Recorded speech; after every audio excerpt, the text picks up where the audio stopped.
the entire thing is freedom and being free.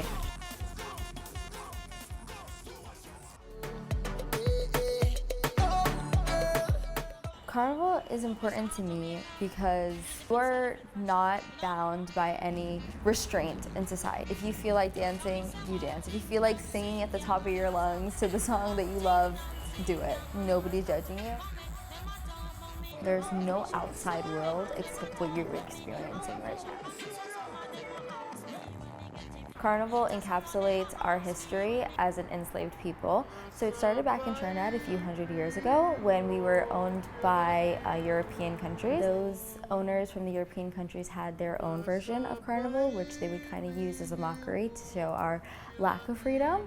So once we were free and we were willing and able to express ourselves in that way, we kind of made our own based on them, kind of just encapsulating our freedom and our story, our background and our history. What's important to differentiate is that understanding the main genre of music that came from Carnival and propelled Carnival to be what it is now is soca. I get a lot of people that I'm like, hey, you know how to dance, you look great, you should do it. And they're like, well, I'm not from there. And I'm like, it doesn't matter. Do it, try it. I don't want that to stop anybody from showcasing that culture or appreciating the culture. Seeing a lot more people from outside, which is great, but it's also really important to keep the culture what it is, not kind of change like the origins of soca, the origins of masquerade, and always teaching about what Carnival is and where it came from. So there's a bunch of different companies and they're called bands within Miami, within any carnival that really is taking place. And these brands / bands have their own themes and costumes every single year. You choose your band, you choose the costume within that band, and you play with them, which is just doing out the carnival with them. At the end, it is a big competition where every single band or company has their own showcase of their costume, and whichever band is most pleasing to the outside population and the judges that are watching you basically wins for that year. The idea is developed by our designers, and from there they create what they call a prototype. So they hand create the prototype. From there, it depends. Sometimes the pieces continue to be handmade, especially the large pieces with all the feathers. Those tend to be handmade. The more simplified gemmed bikini can either be handmade or it can be outsourced. We have a very simplified version that we're calling the alternative this year, and that one is around roughly $400. And from there, it goes up depending on what you want and all the frills that you want. So the very, very large costumes can get a little pricey. They may go up to be around like a little over $1,000, 1,000 plus. The thing called a bum bum. Look, what's all Jamaican. Really different style, different fashion. You know? Tell me, say one thing, Nancy, you understand. We definitely do the same thing, but more localized, smaller population. We do it to bring it to the student body here at University of Miami.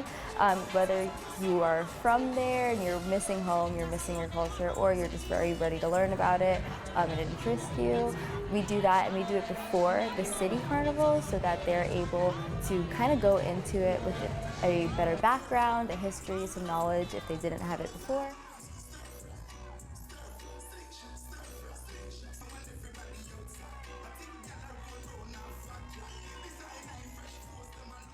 So our theme this year is Caribbean Kaleidoscope. Throughout practice we're highlighting different countries within the Caribbean, not only like soca and like carnival costumes. So we've been doing soca, of course, dance hall, which is from Jamaica, and then compa, which is out of Haiti. You can get a taste of everything. Last year and the year before that, it was traditional carnival style, which is more soca.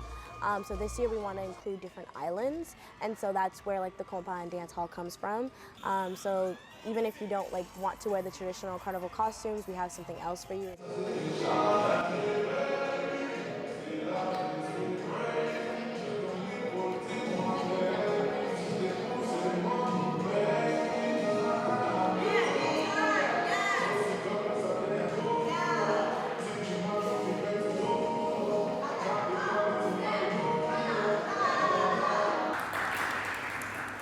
I think a bit of like the fast-paced movements might be a little bit more difficult because it's really about technique when it comes to like picking up routines that are a little bit quicker.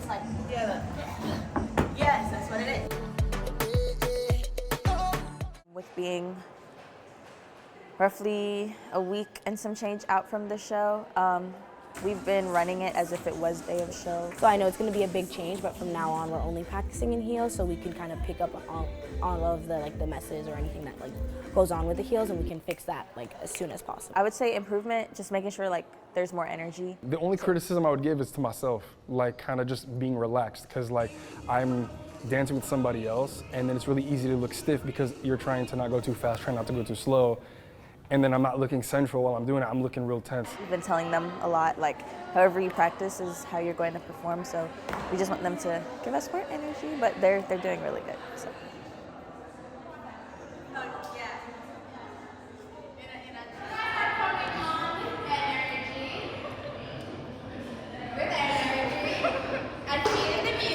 It's actually stressful. Like, it is actually stressful because like the practices were either extremely late or right in the middle of the day where you are beat after. Like those Sundays, 3-hour practices, you are tired after. Oh yeah, hold on, she said, come over here, boy. Yeah. Wow. They shook it. Right now we're trying to get all the costumes paid for. We had enough in our non-staff pack, but that did leave us with not a lot of money. So like as treasurer, I've been focusing on reaching out to other, like to get sponsorships from other orgs. It's worth it. I still have my costumes. I paid for the costume. I think it's more than worth it. The memories that you make, the feeling that you get.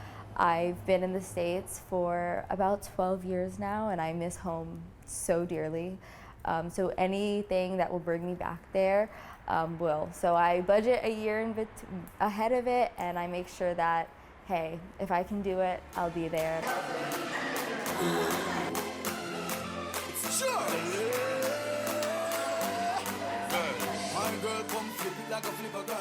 3 days until show day, and we're feeling good. We just need to polish up a couple things.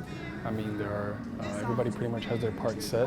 We have one more dress rehearsal, and then from there, there shouldn't be anything else more to tweak. We all kind of work together, and we use everybody's strengths, like Ali and Amanda choreographing, you know, me and Sanjay with our couples part. It was, I mean, it's going pretty well.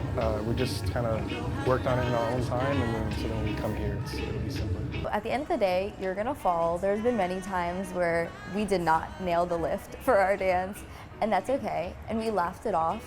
It's kind of just a thing of nobody really cares. Just keep going, like we're all doing it together, we're all in it together, so it's gonna come out, and you're gonna come out on the end, and it's gonna be great.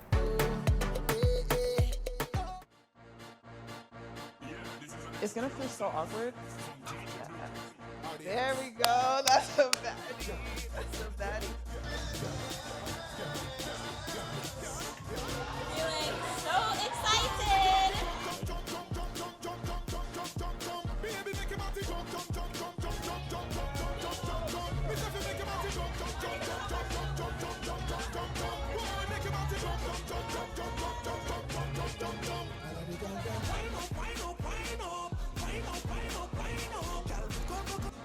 I love this! Carnival!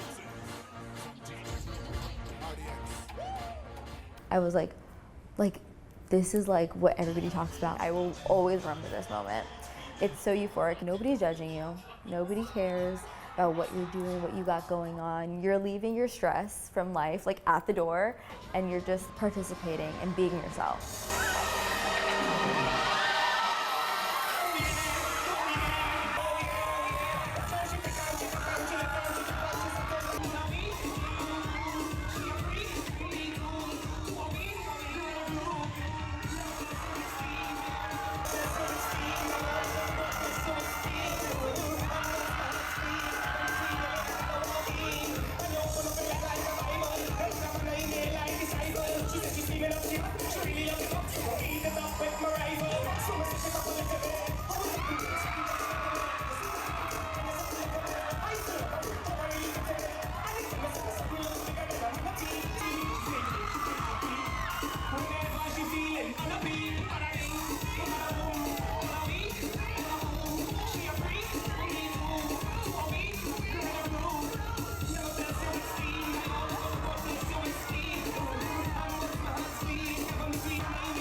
I wanted a shock factor. I'm graduating. I wanted to leave out with a bang. The couple dances always lead with a shock factor.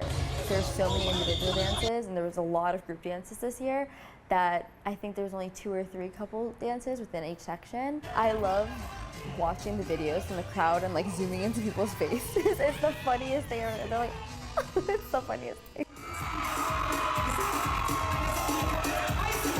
If you're having a good time, the audience will notice because they see the smile on your face. If you're not having a good time, it's kind of like, well, what are you doing? Put your phone late, put a Barbie. Oi, put a Barbie. Oh, hit your phone late, put a Barbie. You got a best friend, she's a Barbie. Put your phone late, put a Barbie. You got a girlfriend, she's a Barbie. Put your phone late, put a Barbie. I guess she all this doggy, all this horse. I hit it chrome, actually that's where she rose. I hold it firm, and she bubble it low.